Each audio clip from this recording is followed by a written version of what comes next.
you heard it right. You read the title. Genshin Impact has some problems. Now, this is not a video to go out there to tug at your heartstrings, to stir up drama, to absolutely dumpster on the game for views. That's not what this video is about. This is coming from a place of me liking the game and wanting to see the game go even further beyond than any other game, because it has the potential to do that, and it is kind of doing that. But at the same time, certain things that the game does do or is failing to do is really kind of putting the community off, and me as well, guys. So this is gonna be partly, we'll talk about what I've read from my comment section. You guys left over 10,000 comments on my recent community post, and I literally read every single one of them. That was a particular subject that we're not going to really touch on this in this video, because we don't want to beat that horse to death necessarily. I use the word death in the first 30 seconds of a YouTube video, so you know how that's going to do.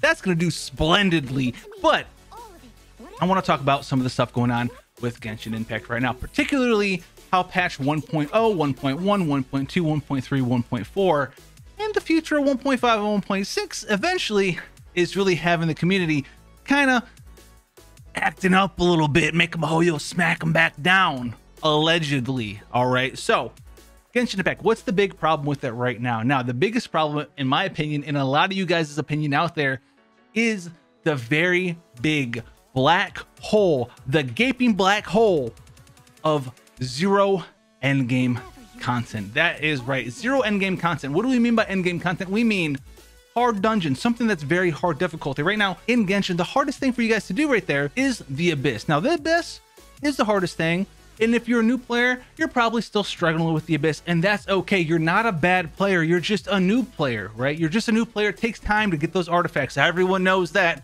Goodness to gracious, I still know about that artifact grind, trying to get those perfect artifacts. That's really the end game, is getting artifacts to do the Abyss, and then afterwards you're kind of left with nothing to do. It's like you're playing a raid with only one raid in the game, and that raid is a time trial, and you beat it and you're kind of done with the things that you need to do. There's nothing really left to accomplish.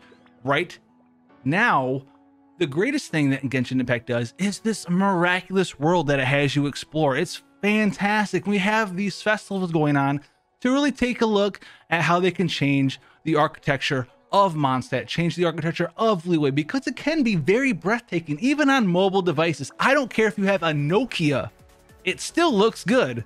It might run at 5 FPS, but it still looks good. We're gonna give credit where credit is due.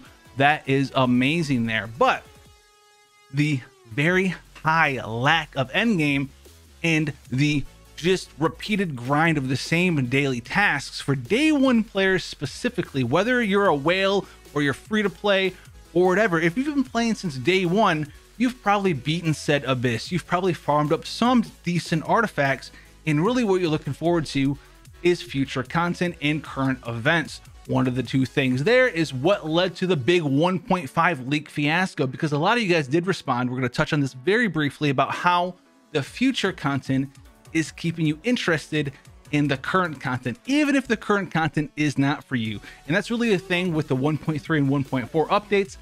Some of that a lot of you guys like, and that's awesome. I'm glad you guys like it. Some other people don't like it as much. For me personally, 1.3, I thought it was pretty interesting to have like a laid back patch where there's a festival and there's a lot of lore coming in with Xiao and how he wants to interact or not want to interact with the Liyue residents, and what that meant to him, and as well what it meant to them.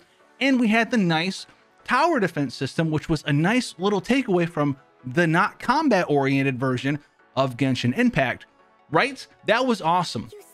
But for 1.4, they had yet another festival, and we're not done with 1.4. There's way more stuff for 1.4 coming out, but the Mondstadt festival is the thing that we're all kind of doing right now with the Windblume festivities. There's just some other stuff that they did talk about, right? There's some rerun banners so guys get catched up on those characters. If you weren't around for Venti, if you weren't around for Child, or if you wanted those characters and you didn't have your Primo Gems saved up, although you didn't know characters were going to get rerun at this time, so you might not have them now anyway, but they're back for you guys to hang out and have fun with. We also know that we're going to have new, right, Abyss floors, new Abyss bosses, and that's really where their end game still is, and that's what makes me concerned. That's my first point, is Abyss really isn't enough end game for a lot of players out there. Personally, for me, it's not, and a lot of you guys have told me that Abyss is not enough for you either, and I appreciate that they keep swapping it up, right? They keep changing the blessing of the Abyssal Moon.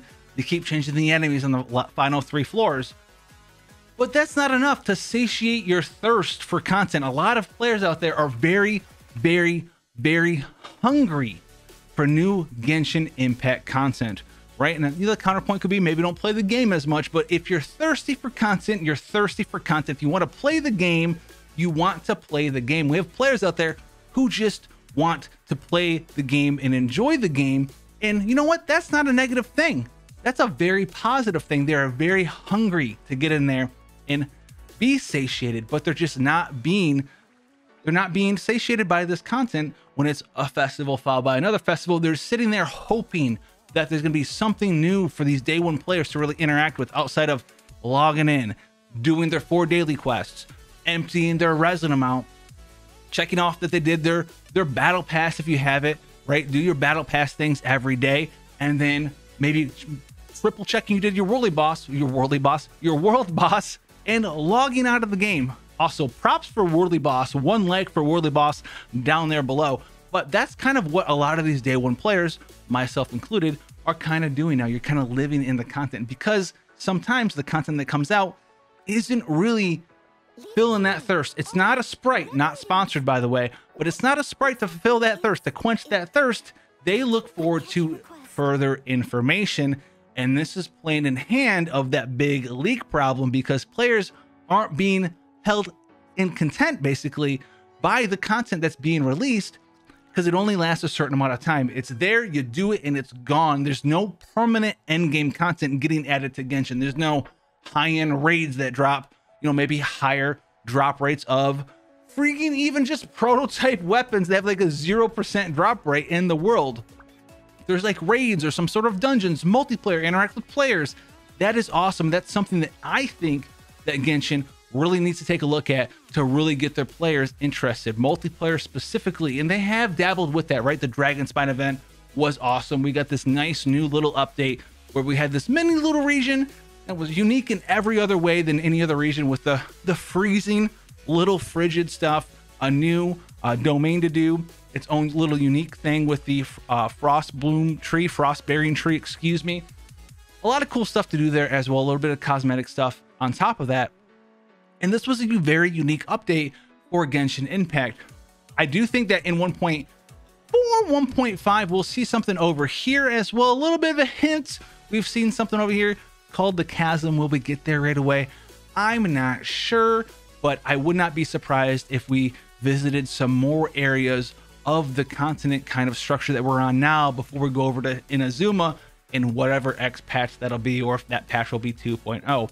But what players do want is they want to recapture that magical experience you had when you logged into the Genshin for the first time. Like me, personal experience, no expectations. I didn't cover this game during beta. I didn't cover this game, you know, before launch, right? I missed that wave. I didn't think I'd like this game, hands down. Didn't think I'd like it, had no real interest in it. One of my friends was like, check it out. And I fell in love with the open world gacha game experience of Genshin. It felt like no other mobile title ever before. And that's amazing here. And they need to recapture that once again. You got a little bit of a hint of it at Dragonspine. And I think a lot of players will come back when we have another entire area like this added, hopefully Inazuma, which is supposed to be around the size of at least Leeway, which is awesome. All those little nooks and crannies for you to discover, maybe some new monster types to fight and take advantage of, and just really get that open world experience added back to the game. We got a hint of it in Dragonspine, and that felt amazing with all the cool stuff they could do with just the little tiny area. Imagine the cool stuff they could do after they learned about how players are interacting with the world and all the information they have. So that is definitely something they need to recapture again. But on top of that, they really need to focus in on some sort of end game, right? We saw with that 1.2 Dragonspine update how they recaptured that world exploration, and they also dabbled in some multiplayer boss stuff. I personally didn't really find the multiplayer facet of that to be all that interesting. I did it solo. I found it way harder to do in multiplayer for no reward whatsoever at all. But then we saw later on they did the hypostasis thing, and that was a little bit more balanced. I still did that one solo on top of that, and that might have been a solo only experience, but that was also amazing in that way. We need more stuff like that. Buff up bosses that we already have. Throw them in a dungeon. We don't need timers though. That is something players are getting sick of that I've seen. They're tired of logging in, doing their stuff, doing a bit. Timers for everything. Listen, don't encapsulate this entire experience end game into timers. You're selling yourself short. Like Noel says, you are selling yourself short if you're putting everything as hard based on a time limit.